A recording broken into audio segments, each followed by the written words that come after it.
Hi, welcome back to Elite OSHA Safety Training. This video we will discuss what is the accident, what is the incident, and how to reporting incidents and how to do the investigation.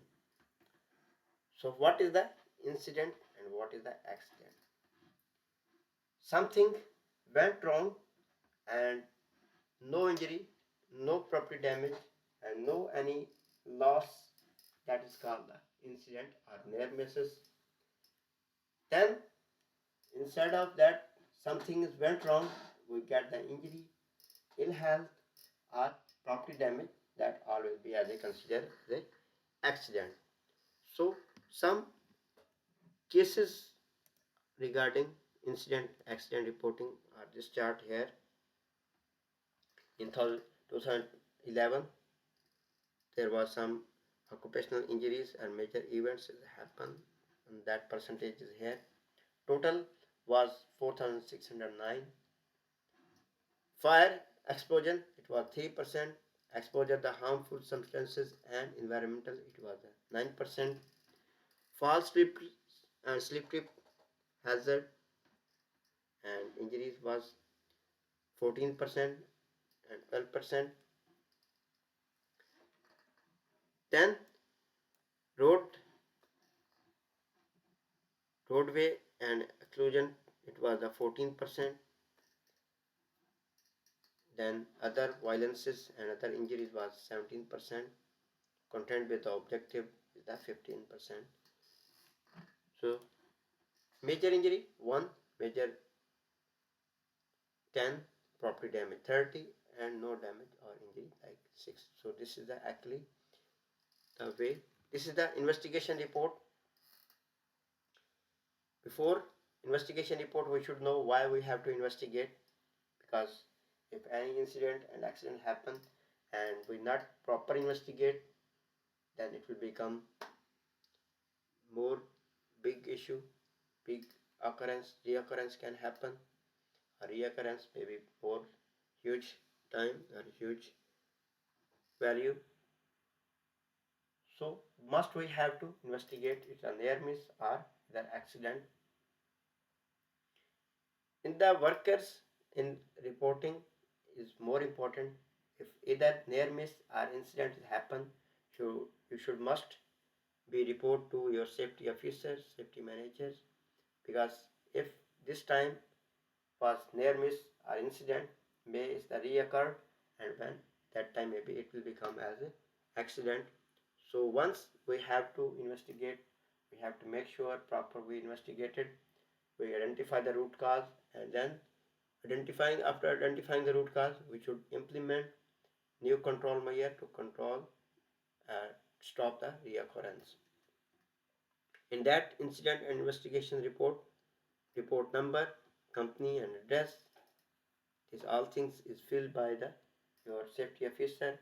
Your part is that in investigation, any near miss and accident is happen, you must have to report your safety officer or your concerned person, and then they must have to investigate.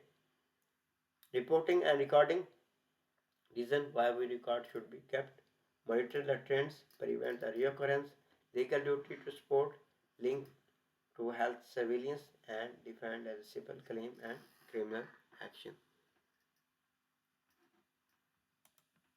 Why should investigate? Collect the accident and illness data, establish the trend, identify the weakness in management terms, systems, comply with the legal requirements, prevent the business loss, demonstrate the concern, define the claims or compensations, then criminal prosecutions as well, and then the measure for the future or reoccurrence we must have to avoid. So let's see one video about that, our accident in incident. Expected emergencies in a workplace and organizes employer and employee actions during such events. A well-organized emergency action plan minimizes the severity of employee injuries and reduces property damage. The emergency action plan must address the different types of emergencies that may be expected in a workplace, such as fire, chemical releases, and natural disasters, among others. The minimum elements of an emergency action plan are addressed in OSHA Standard 29 CFR 1910.38. OSHA standards require that emergency action plans must be maintained in a written format and be kept in the workplace, so they are readily available to employees for review. However, employers with 10 or fewer employees are excepted from this requirement and may orally communicate the emergency action plan to employees. At a minimum, an emergency action plan must include the following elements. Procedures for reporting an emergency. Procedures for evacuation during an emergency, including the type of evacuation and assignment of exit routes. Procedures to account for all employees after evacuation. Procedures for employees performing rescue and medical duties. The emergency action plan must also include the name and job title of each person who may be contacted by employees for information on the emergency action plan and their duties as specified by the plan.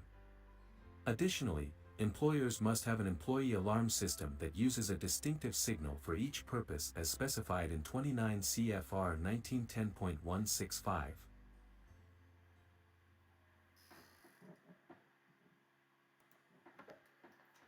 So that was the emergency and the accident investigation preparations. So now all about our OSHA training is complete. We have to review. Any question you can ask. Our websites, our links is there. So any questions, any confusion, you can ask us freely. Once you feel free, you can ask the question. Thank you very much for all about this was only all about OSHA training. Let's see you in next training. The OSHA training is complete. Bye bye.